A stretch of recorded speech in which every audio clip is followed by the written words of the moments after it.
Welcome back. If you just joined us, you're watching the news at 10. Well, let's take a look at some of the pictures you sent into our eyewitness portal.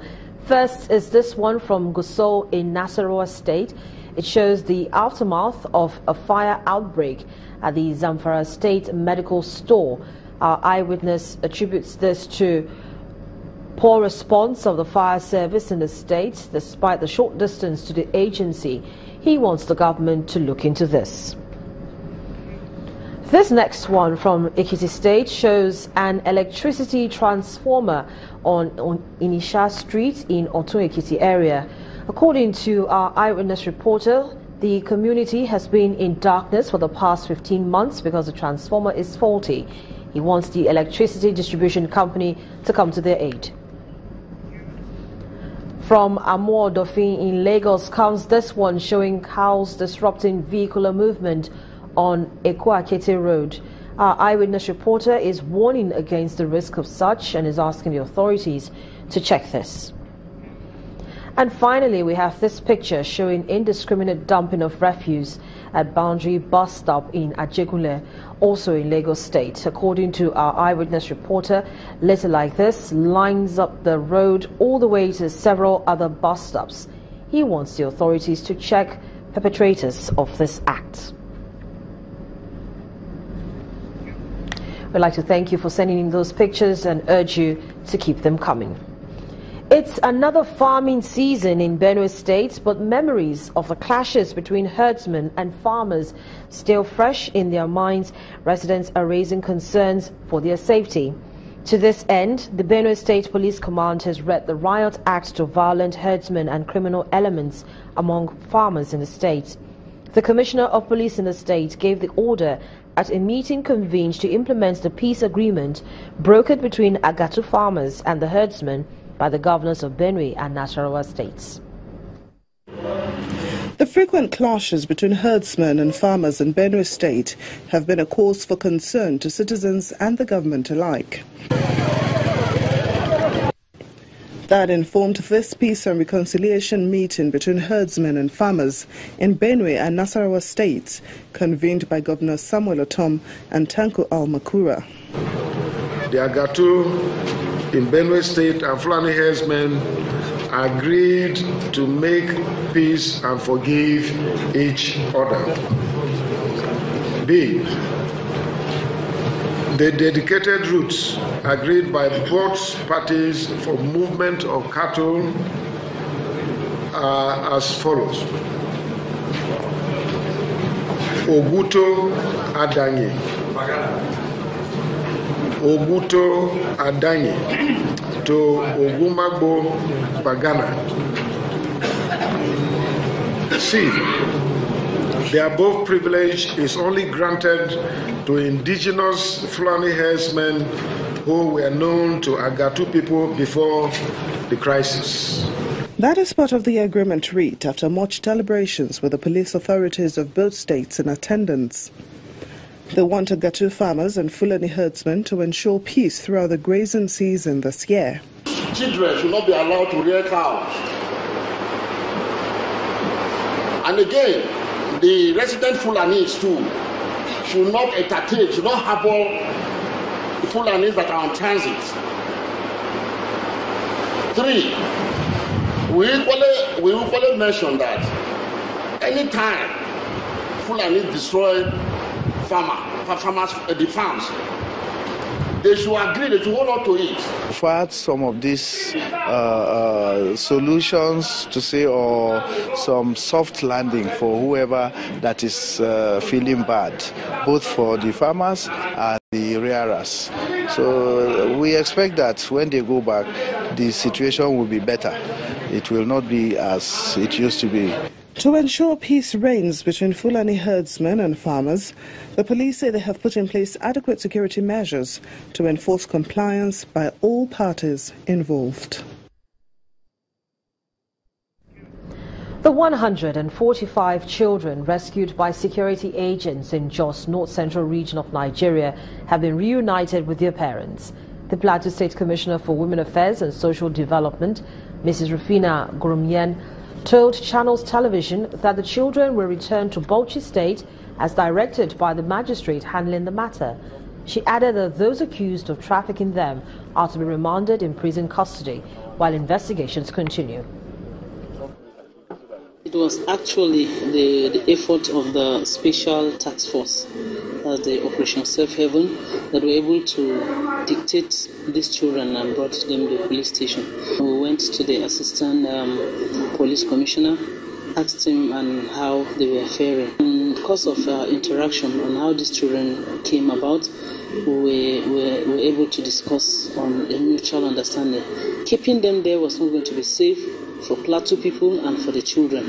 And so long as Plateau State is one among those that has always advocated about this violence against children, we actually went our own way to discuss with the government in full, bringing in the Commissioner for Justice and PAMSEC Security to come and see. So when we all went there, we saw and the need for this state to repatriate these children back to their families, because none of them was deaf or dumb, none was blind, all of them were healthy. Where are they actually taking these kids to? From our interaction or interview with some small of the kids, some said the state they were coming from.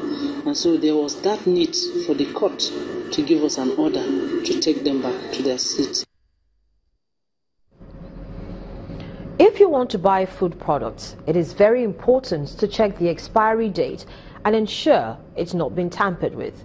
This warning is coming from security agents in Abia State following the arrest of a woman they said is allegedly involved in changing expiry dates on food products. The police say one Nenna Sunday has perfected the act of using chemicals to erase batch production numbers and expiry dates on snacks. But the accused claimed she was innocent and was only obeying the orders of her boss, adding that she joined the company recently. Now, the police commissioner, Adele Oyebade, told reporters that after investigations, she would be charged to court. The federal government is partnering with the Ukrainian government to commercialize research findings in the country. According to the Minister of Science and Technology, Ogbonnaya Onu, 3 research findings are already in the works through a public-private partnership. The minister hosted and held a meeting with the Ukrainian ambassador to Nigeria, Valery Alexandruk, in Abuja. It's important that the two countries cooperate in the areas of science and technology, particularly as we are determined to move to diversify our economy in a sustainable manner by making it knowledge-based and innovation-driven. So, and you can't do it. We're achieving this using the private sector. They are they're in the best position to commercialize research findings, because it is only when you do this that you can create wealth. Concerning the possible spheres of cooperation, Ukraine have very big potential, very high expertise, a lot of technologies which can be used in Nigeria, starting like from space and ending to agric. So we are open to Nigeria to hear what they need and how can we assist this. So I think we have a very good future. Of course, very important is to create some legal basis. Today we talked with Honorable Minister, possibly signing some MOU for cooperation to making some legal base in the sphere of science and technology. The Chief Judge of Edo State, Justice Cromwell Idahosa, has inaugurated the Edo State multi-door courthouse as part of efforts to enhance justice delivery through alternative dispute resolution mechanism. According to speakers at the inauguration, which took place in Benin City, the state capital, the multi-door courthouse concept will ensure speedy delivery of justice as it is cheaper and ensures harmony among litigants. How to tackle the issue of delay in the delivery of justice and its attendant effect has been a major concern for stakeholders, from lawyers to litigants and even human rights activists in many parts of Nigeria. Hence, this impressive turnout at the Edo State multi-door courthouse is keen, aimed at reducing or reversing the trend in Edo State. The host and Chief Judge of Edo State, Honorable Justice Idahosa, explains what the multi-door courthouse concept is all about. The goals of the multi-door approach is to provide our people with easy access to justice, reduce delay by making options available through which disputes can be resolved. While stressing that the training of judiciary staff is key to the success of the court, the Chief Judge also urged the Nigerian Bar Association to brace up to the alternative dispute resolution and process. A lawyer who is not skilled in the ADR options will soon find himself completely out of touch, with no service to render to disputants who by choice will prefer the multi-door courthouse to the regular court. The judiciary in Delta State and the Edo State Governor, represented by the Solicitor General of Edo State, give support for the multi-door courthouse concept. I wish to state that the concept of multi-door courthouse in Edo State does not require the passing of such a law. It is within the powers of the Chief Judge under Section 274 of the Constitution of the Federal Republic of Nigeria to make practice directions to enable a free flow of cases from the courts for settlement at the multi-door courthouse. This government supports the multi-door initiative because we recognize that the system, the formal justice system, can at times be intimidating, can be unfriendly, can be expensive, and so many other things to the masses of our society. The highlight of the occasion is the unveiling of the book, Practice Directions on Mediation. As of now, about 15 states of the Federation have set up the multi-door courthouse scheme. Staying in Edo State, the traditional ruler of the Benin Kingdom, Oba Eware II, is seeking urgent action for the development of a free trade zone in Gele community, Abia, northeast local government of Edo State. For this reason, he has paid a visit to the government house in Benin City, where he asked Governor Godwin Obaseki to deliver on promises made to the people. The Edo State Government House in Benin City, the Edo State capital, plays host to an august visitor.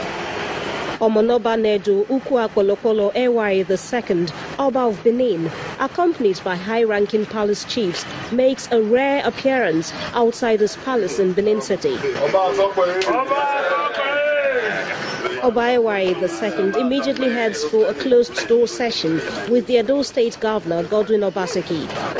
Arising from the private meeting, the Benin monarch enters an enlarged reception room with top government officials and members of his entourage. He reveals some of the key issues deliberated on. If I focus on the development of Gele seaport, that it may not fly with the federal government, but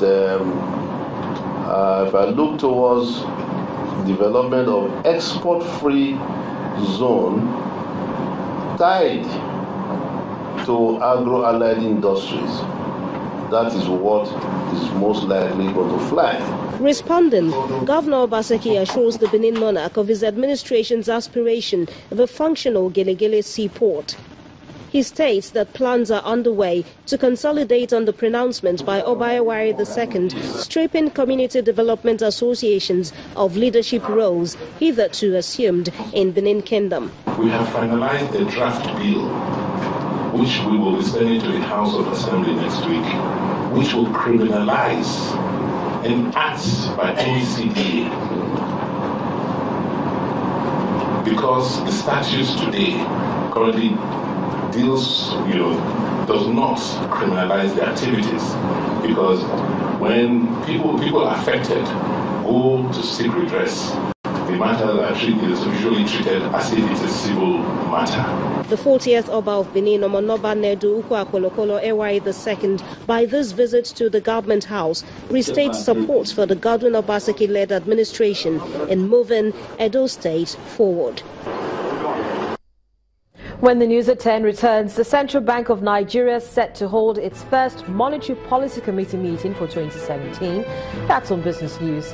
Just stay with us.